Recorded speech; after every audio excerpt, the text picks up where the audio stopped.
Hello and welcome to another 7 stories in 7 minutes, and thank you so much for finding me.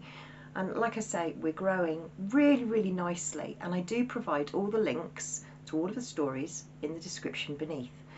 So this week I just want us to remember, because I know that I'm preaching to the converted, and many of you will look at the stories that I'm going to cover today and think, well, that's not going to be me, and I'm sure it isn't going to be you.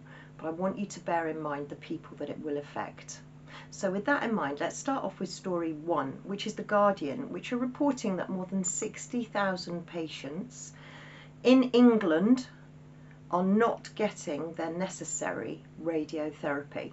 Now you know where I'm coming from, so I'm not saying anybody watching would choose to have radiotherapy, but there are plenty of people in this country who would choose to have radiotherapy and who will be getting very anxious because they're not receiving it. Why are there so many people with cancer? We've done lots of work with cancer and why the figures are increasing, and we've talked about turbo cancer. We've also talked about the serious adverse reactions after the COVID vaccination and the association with cancer. So this story in itself is actually analysis by the Radiotherapy UK, who have done a study.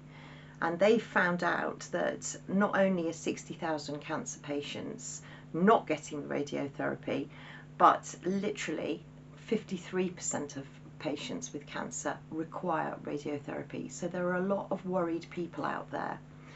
But we have to ask ourselves the question, why so many with cancer? And don't forget, it's only NHS England, well, the NHS, that come out with 1 in 2 get cancer, because the WHO and the WEF et al. All think it's 1 in 4. Someone's telling porcupines.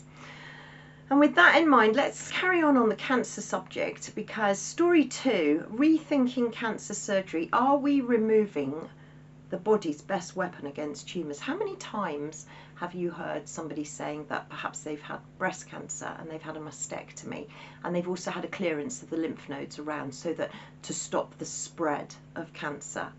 Well, it now appears that that's actually the wrong thing to do, and that leaving the lymph nodes in place gives the body extra fight. And we have to ask ourselves, and it's a big question, and it's not for now, but what is cancer? And I'm sure many of you have got lots of different answers to that question. So are we doing the right thing by people? Probably not.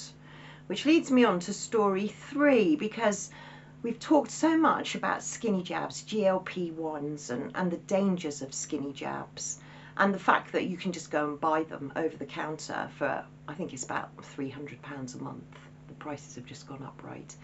But actually, this article in SciTech Daily shows that people that have had bariatric surgery and people that have had other surgery associated to weight loss do far better than anybody going on to drugs or on these skinny jabs.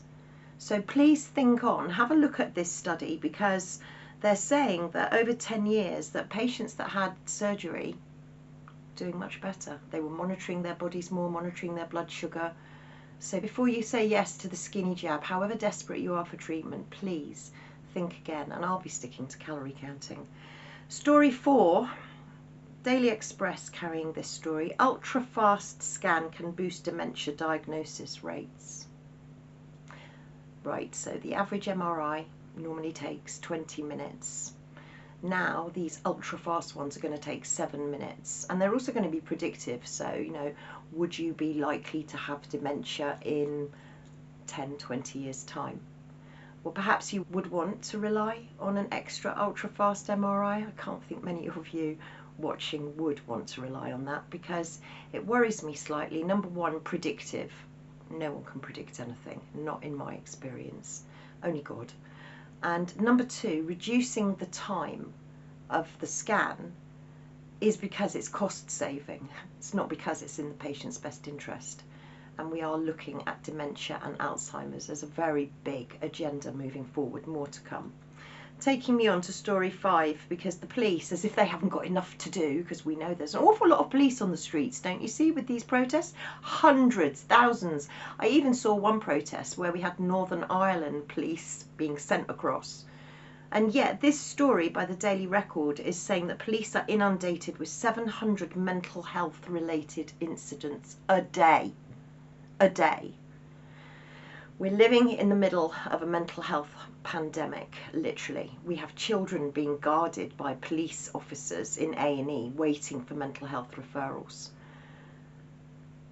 A lot to say about policing, two-tier policing, but why are police being inundated with 700 mental health related incidents, and what does that mean moving forward with regards to criminal activity? I'm sure you get where I'm coming from. Taking us on to story 6. Well, the Telegraph are covering this story. 1/6 of cash for key benefit is handed to foreigners. And remember, the benefits bill takes up a huge amount of the budget, the biggest part of the budget, the DWP. And Ed Dowd did warn us that there were so many people that would be claiming disability benefits, incapacity benefits because of illness, that basically we were going to bankrupt the United Kingdom. Well, just for everybody wanting to know, it's not all going to those that are British. So it says here that more than 10 billion of universal credit went to non-UK citizens just last year. Foreign nationals now receive 1 in every £6 paid out as Britain's main state benefit. Shocked? I was. Let's finish on story 7. Look at this beautiful, beautiful building. This is Canterbury Cathedral. I know it very well, actually, because I actually did some midwifery experience at Kent and Canterbury Hospital. Beautiful, beautiful cathedral. Well, the Daily Mail, and plenty of other outlets are covering this story too, I'm just choosing the Mail, are talking about this sacrilegious graffiti exhibition that's going on at Canterbury Cathedral, which actually they say make it look like an underground car park in Peckham, and worshippers are appalled, absolutely appalled. This is called an art installation. It's by Hear Us, more to come on that, but I'm going to show you the graffiti that is being hailed as art because it's a message to God, right? I can think of other ways to talk to God. I just want to remind you that however doomy and gloomy it gets, don't forget they don't want us to be happy. So make sure you keep smiling.